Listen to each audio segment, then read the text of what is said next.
1900s was often harsh and tough for the families of Dublin 8. Nevertheless, the children that lived and played in the shadows of Guinness's brewery were treated with warmth and affection by the employees. For many kids, the brewery was the playground and the scene of many adventures. I'm Josie Sheen. I was born in 6 Thomas Court, and I went from Thomas Court, it was the artisan dwellings when we thought we were posh, down to Grey Street.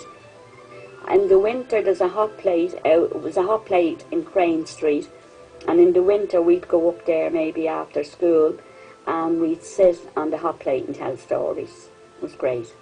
That was the winter. It was all up around Crane Street, would have been, when I lived in Thomas Court, our playground.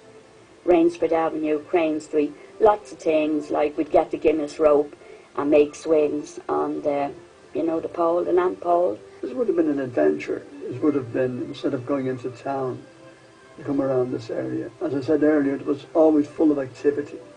You had the horses, you had the trains, you had the boats.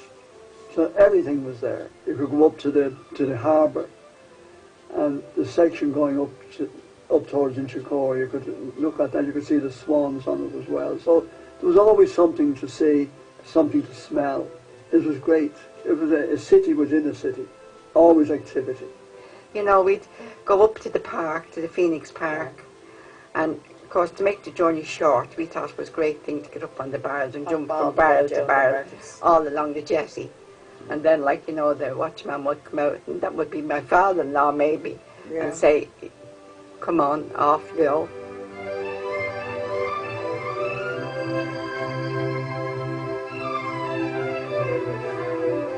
I also remember the Guinness's horses and cars in Thomas Court going over the cobblestones.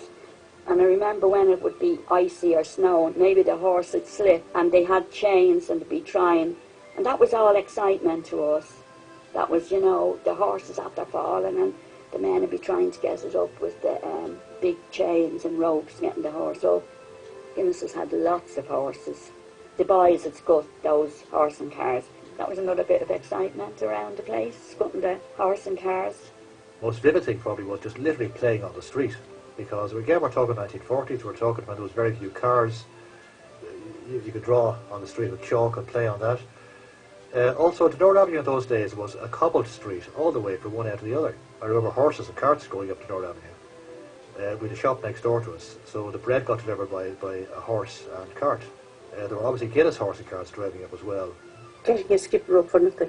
The men that would be coming up the road at 5 o'clock, you'd be skipping up with them and you'd ask them for a rope, and they promised and promised it. They couldn't get it very often because they were the ones on the boats, they were the thick ones. They were very thick. And once you got a rope, it was due for years. I remember when I must have been young, the fire, I think it was 1951 I was told. I lived in Thomas Court and there was a fire in Guinness's. It had to be the middle of the night because we were all in bed. And they were evacuating people from Rainsford Avenue, and people were getting over the wall. Now, I think they could have walked around, but it was so exciting. And I remember my aunt lived in Rainsford Avenue, and she was very good looking.